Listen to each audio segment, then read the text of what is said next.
All the curtains in the room were drawn, and the lights turned out. He looked at the row of outlets in the wall just above the bed and wondered what it was all for. Before today, he had no idea so many machines were involved with modern medicine. Morris had never been to the hospital before. He had never even seen a doctor before. Being immortal meant death had never been a consequence, so there was no need to worry about his health. He had been known by many names, held many titles during his tenure as an unholy creature of the night. So many so, at this point he could scarcely remember what his birth name was. Such things held significance for the living, for people who needed to be defined by something they hoped would last longer than their finite lives. Perhaps it was a way to preserve a legacy, a way for mere humans who have no understanding of eternity to try and live forever. Morris knew a legacy amounted to little more than a memory, and when you lived in memories, you were still destined for the dark mouth of oblivion. Perhaps that was why he made the deal with his dark mentor. To him it seemed like a rather one-sided agreement.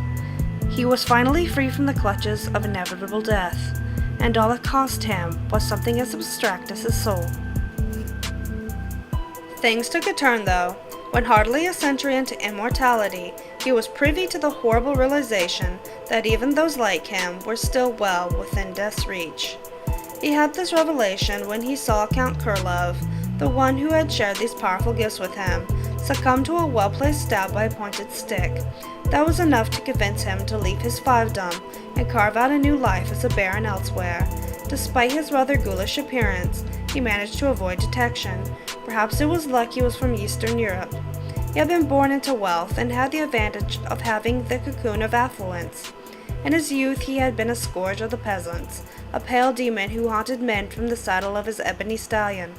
Eventually, though, he was forced to hide in the confines of his castle, where he hoped he would fade from memory, lest his secret be discovered. As he hid himself away, the gears of time continued to grind, and the wheel ceaselessly turned, and the world moved on without him. Ultimately, he was forced to lead a centuries-long existence as an undead nomad. Soon the days of the nobles passed, and he saw his fortune vanish with it, but he had more than enough time to rebuild his wealth, and his time turned him into a keen investor. He moved to New York City in the year 2000 AD, and decided he could blend in there well enough. It was much like it had been back in the old land. If you had enough money, you could easily isolate yourself, and if you paid off the right people, they made sure you were left alone. Thanks to modern communications, he was easily able to conduct his affairs without ever leaving his sanctuary of darkness. Last year, NYU had supplied him with an eager young intern, Tyler, to handle his affairs. Something started happening to him. His body was beginning to change. He had grown tired, paunchy, and his legendary libido had vanished. When he wasn't exhausted, he was often anxious. His once piercing eyes had become droopy orbs buried behind crow's feet. He thought back to Count Kurlov and the stick, and for the first time in almost 800 years he felt afraid. His intern suggested seeing a doctor. Morris wanted to know if anything was wrong right away, so they went to the hospital and said they would wait there until the blood work came back. Morris learned a long time ago that bundles of money tended to make things go a little faster, and often went a long way in convincing people to ignore the fact he's a vampire. He watched the young man gazing at the glowing screen of his tablet from behind his tortoiseshell glasses. He always seemed to be mesmerized by the hypnotic glow. It was at these times he felt a certain fondness for the servants in his castle days, what humans called medieval times.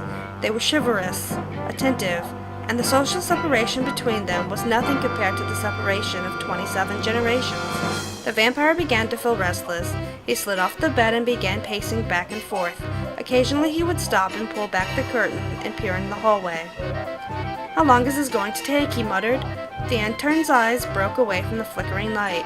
"Sorry, sir, but things can get backed up in these labs," he said apologetically. Morris answered with a groan. "You can watch something on YouTube if you want," he said, offering up his tablet. "Yeah, okay. Why not?" Morris shrugged. Tyler handed him the tablet, then immediately he withdrew a phone from his jacket pocket. Now focusing on a slightly smaller glowing screen, Morris observed him for a second and sighed. "Oh, before I forget, sir, I need you to sign my timesheet today, so I can log my hours at school." "What? Oh, yeah, sure," Morris said indifferently. He supposed the young Tyler was still in many ways like many of his previous servants. He was ambitious, but at the same time, rather spineless and completely motivated by what seemed to be implied promises of success from powerful people he was hoping favored him. Fortunately, it was that lust for future rewards that completely absolved him of morality, making him a dependable servant for a creature like Morris. Morris looked at him sighing. Poor Tyler had no idea his severance package would probably consist of being devoured. There was a knock at the door. Morris looked at Tyler and nodded. He opened the door and the doctor walked in holding a manila folder. The doctor was a short, heavy man with a round frame. He breathed heavily when he walked, and it looked very possible at any moment his waist would burst from the confines of his khaki pants, tied up by his brown leather belt. "Good evening, Count," he said with a grin. "Sorry it took so long." Yes, that's all fine," said Morris. "Now what exactly did you find?" "Well," the doctor said with a sigh as he sat down in a chair next to the bed and opened the manila folder. "I'm going to be honest, it's not good. However, I think with the proper treatments, it should all be entirely fixable. At least, it might be in a human. I don't really know about vampires," he said. Morris glared at him and exposed just a bit of fang. The doctor picked up the gesture and hurriedly pulled out the results. According to your blood work, you have dangerously high cholesterol. We also found a number of narcotic compounds in the toxicity test, and I think you may have diabetes. We believe you may have more than one malignant tumor. We've also found you have gout," the doctor grimly informed. "So what does all that mean?" demanded Morris. "Do you want me to look it up on the medical advice app, sir?" Tyler asked. "Why would I want you to do that? We are standing in front of a doctor," Morris hissed. "Mr. Vampire." "Morris," the vampire corrected. "Morris," the doctor said, starting over. "Most of what I found can be the result of an unhealthy lifestyle. What's your diet like?" "Oh, well, I guess we know that already." "I don't understand it," lamented Morris. "It's been the same for centuries. Why is this happening now?"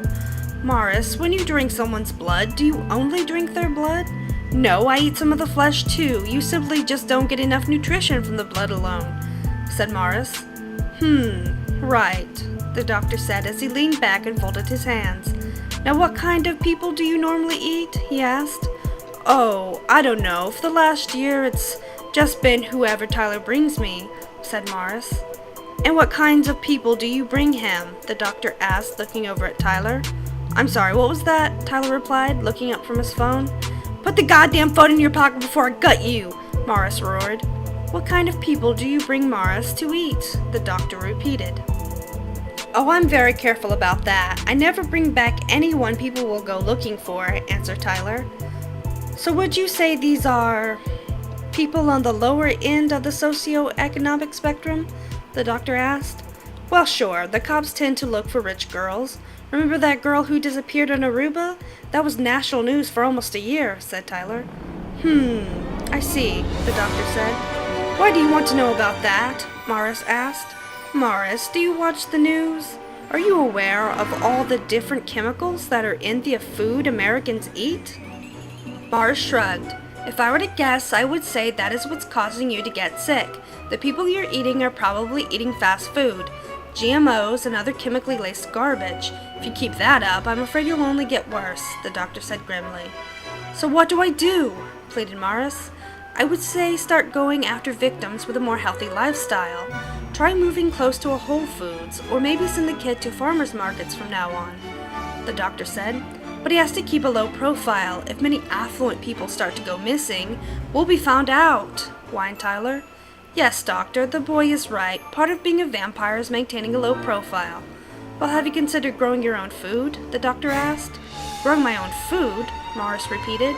"Yeah, it's quite popular these days. Many people have vegetable gardens. Hell, some even raise their own chickens.